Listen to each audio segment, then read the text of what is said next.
मित्रांनो, महाजने माती बंदर बैलगाडी शर्यत 2025 म्हणजे या वर्षाची आपल्या विभागातील पहिलीच बैलगाडी शर्यत. त्याच्यामध्ये सगळ्यांनाच उत्सुकता होती की आजचा फायनलचा मानकरी कोण होणार, कारण आजच्या फायनलच्या गटामधचा विशेष म्हणजे याच्या आधी फायनलमध्ये गाड्या नव्हत्या, त्या आज फायनलला होत्या. सगळे नवीन फायनलवाले होते. तर त्याच्यामध्ये उत्सुकता होती की कोणाची गाडी येणार. तर त्यामध्ये आपल्याला प्रथम क्रमांकाचे मानकरी झाले ते म्हणजे अनुज पाटील. तर प्रथमतः अभिनंदन. थँक्यू. अभिनंदन काका. तर काय सांगेल आज आजच्या शर्यतीबद्दल आणि आज जो फायनलचा गुलाल मिळाला त्याच्याबद्दल काय सांगशील? शर्यत खूप कठीण होती. आमच्याच गावात 3 गाड्या होत्या आणि इतर 4-5 होत्या. जय्यत तयारी होती 3-4 दिवस, म्हणजे कठीणच होतं तसं. मग आज अपेक्षा होती का गुलालाची? अपेक्षा होती. तयारी कधीपासून चालू केली पाहिजे? तयारी जेव्हा आम्ही पहिल्या टायमिंग दिलं ड्रायव्हर, तेव्हापासून आमची तयारी चालू झाली. तेव्हा अपेक्षा होती की या हो, वर्षी काहीतरी गुलाल 1 ते 3 मध्ये येणार याची 110% गॅरंटी होती. फायनलचा गुलाल या पहिल्यांदा आपण बैलगाडी क्षेत्रामध्ये आल्यापासून पहिलाच गुलाल आहे की फायनल तर पाहिलाच. क्वार्टर सेमी बराच झालं. फायनलचा गुलाल मिळाला तर काय सांगाल काका, कसं वाटतं आज? खूप आनंद वाटला. कारण प्रत्येकाची अपेक्षा असते की एकदा तरी आयुष्यात फायनलचा गुलाल घ्यावा. तर हा जो ही जे विजय आहे तो कोणाला समर्पित करणार? कैलासवासी शरद रामचंद्र वर्तक, माझ्या मेवणे आमचे भाऊजी, त्यांना खूप आवड होती या क्षेत्राची. आणि आज इतकं बरं वाटतं की आज जर असते तर इतके खुश झाले असते का बोलत नव्हतं. आणि कैलासवासी चंद्रकांत वारगे त्यांच्यामुळे मी या क्षेत्रात आलो. ओके. हा, जे बैलगाडी क्षेत्राचे हा. शर्यतीचे अध्यक्ष होते आपल्या विभागात. हो. आणि आमच्या भाऊजींना खूप आवड होती, त्याच्यामुळे आजचा जो काय आनंद आहे तो मी सर्व त्यांच्या स्मृतीस अर्पण करतो. ओके. आणि ह्या शर्यती बैलांची खरेदी कधी झाली, कधी जोड जमला?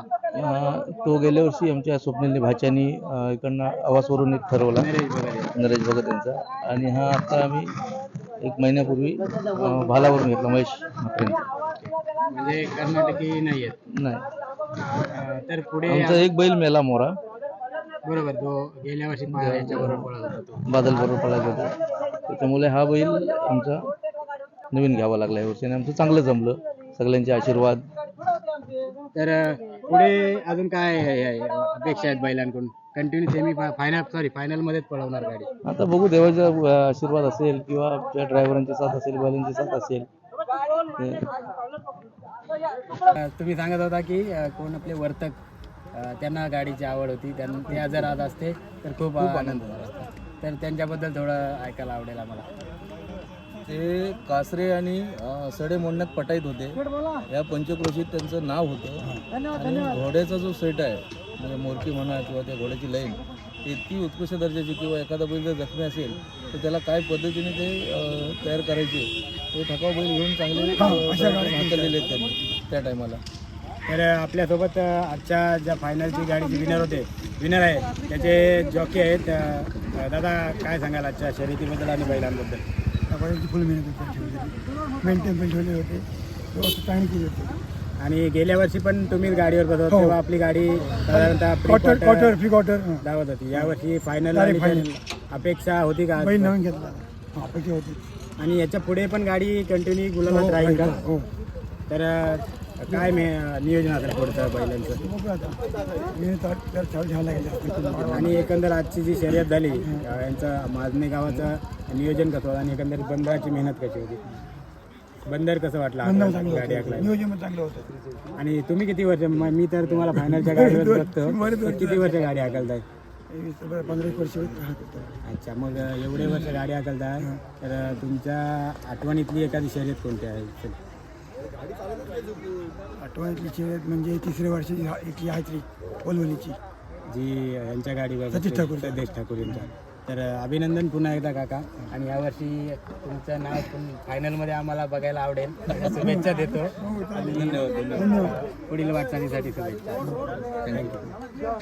तर मित्रांनो, माजने माती बंदर बैलगाडी शर्यत 2025 आपल्या विभागातील पहिलीच बैलगाडी शर्यत होती. त्याच्यामध्ये फायनलमध्ये द्वितीय क्रमांक आलेला आहे पिलनकर बंधूंच्याहून. अभिनंदन. तर काय सांगाल आजच्या विजयाबद्दल? आजच्या विजयाला भरपूर आनंद झालेला आहे, कारण आमच्या रेसेस 2 झाल्या गाडीच्या. दुसऱ्या रेसला मी गाडी फायनल होतो. आणि पिलनकर बंधू गेल्या वर्षी सुद्धा फायनलमध्ये गाडी हाकललेली आणि तेव्हा सुद्धा मला वाटतं कातलपाडा बंदरामध्ये winner आलेली. तर आज अपेक्षा होती का नंबरची?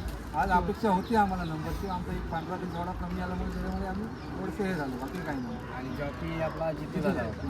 आणि पिळणकर बंधू म्हटलं तर एक जुने गाडी मला विचारायचं आहे की मागे मी एक मुरुडकर बंधूंची मुलाखत घेतलेली, त्याच्यामध्ये तुमचा एका जो मुंडा बैल असा मुंडा बैल. त्या बैलाबद्दल थोडं ऐकायचं होतं. तो आमचा फायनलीच बैल होता. म्हणजे एकदा सोडला तरी तो दुसऱ्यांदा सोडला तरी सुद्धा हां तो यायचंच. यायचा. तर आता ह्या जोडीवर आपली काय अपेक्षा आहे यावर्षी? यावर्षी अपेक्षा आमची फायनलच चालली पाहिजे. तर माती बंदर जाऊन म्हणजे गेल्या वर्षी खरं तर आपण गटापासून सुरू केलेली गाडी आणि नंतर हळूहळू त्यामध्ये वाढत गेलो. फायनलपर्यंत गेली. तर काय सांगाल जोडीची पारख वगैरे कोणा? जोडीची आम्ही ही गिरीश मातेकडनं घेतली जोडी डायरेक्ट. 3 बैल आमची बद्दी दिली आहे त्याला, मी ही जोडी घेतली आहे. गिरीश मात्र म्हणजे नागाव. नागावचे. ओके. तर आता 7-8 15मध्ये वगैरे गेल्या वर्षी आपण ट्राय मारलेली फायनलच्या मिनिटांसाठी. थोडं आपण थोडं टायमिंग तर यावर्षी काय तयारी आहे त्याच्यासाठी? यावर साताऱ्यासाठी आम्ही यंदा गाडी लावणार जास्त गाडी हाकणार नाही. कोणाला सातारा फायनलला गाडी हाकल्याची विनर नाही झाली आमची गाडी, टायमिंगला गाडी बसवायची ना. म्हणजे नुसती फायनलच्या गटामध्ये गाडी बसली तरी समाधान. समाधान आहे आम्हाला. नाही आली तरी चालेल आम्हाला. फक्त फायनलसाठी आम्ही टायमिंग देणार यंदा गाडी. आणि आज सुरुवात या वर्षाची फायनलच्या गुलाला निघाली. तर हा जो गुलाल आहे तो कोणाला समर्पित करतो? कोणाची मेहनत आहे का स्पेशल? 2 पोरांची. तर इकडे काय नाव तुझं? तर आजचा विजय आहे तो कोणाला समर्पित करतील, कोणाला डेडिकेट करतील?